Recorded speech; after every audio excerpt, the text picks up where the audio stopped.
कहा जाता है कि सच चाहे कितना भी गहरा क्यों न दबा हो, एक दिन बाहर आकर ही रहता है। ये कहानी है एक ऐसे गांव की जहां हर घर में उजाला था, पर एक छिपा हुआ अंधेरा सबको खा रहा था। आज की कहानी आपकी रूह तक उतर जाएगी। अमन एक शांत समझदार लड़का, पिता नहीं माँ बीमार, अमन ही घर चलाता है। गांव में सभी उससे प्यार करते हैं, पर एक बात अजीब थी। अमन के घर के पीछे का पुराना कुआं, लोग कहते थे वहाँ कुछ है। अमन बचपन से वहाँ जाने से डरता था। एक रात अमन को नींद में किसी की चीख सुनाई देती है। वो जाग जाता है, पर घर में कोई नहीं, सिर्फ सन्नाटा।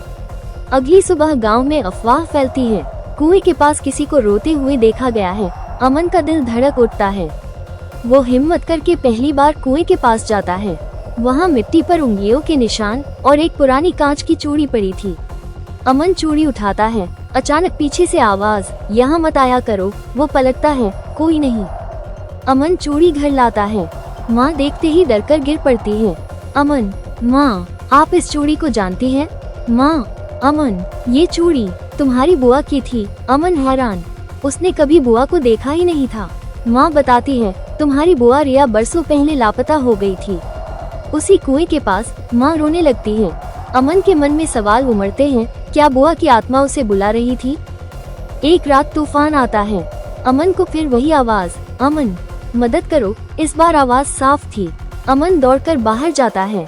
कुएं के पास एक लड़की की परछाई खड़ी थी। बिजली चमकती है, परछाई गायब।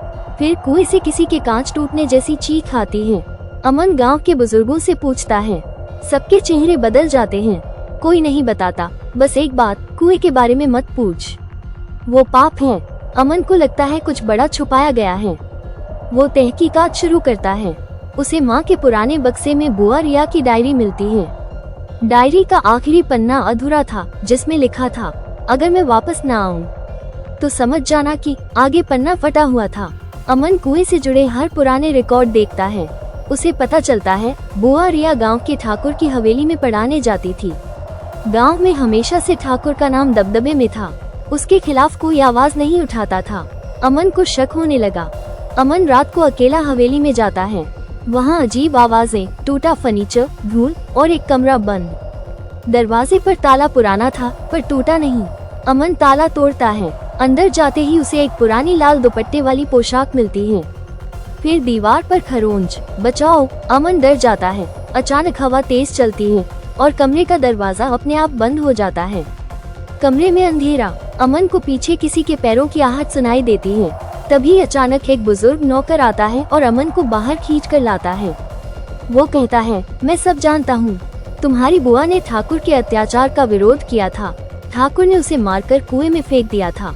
अमन की आंखों में आंसू भर आते हैं। नौकर आगे कहता है, उसकी आत्मा शांति तभी पाएगी जब सच सबके सामने आएगा। अमन गांव की पंचायत बुलाता है। सबके सामने ठाकुर की करतूतें उजागर करता है।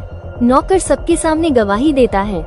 गांव वाले पहली बार ठाकुर के खिलाफ खड़े हो जाते हैं। कुएं के पास अमन एक दीपक जलाता है। धीरे धीरे हवा थम जाती है, फूलों की महक फैलती है।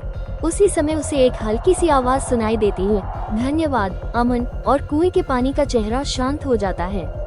बुआ की आत्मा मुक्त हो चुकी थी। सच से भागा जा सकता है, पर छुपाया नहीं जा सकता। अमन ने अपने परिवार का नहीं, पूरे गांव का पाप साफ किया। अगर आपको ये कहानी पसंद आई, चैनल को सब्सक्राइब जरूर करें।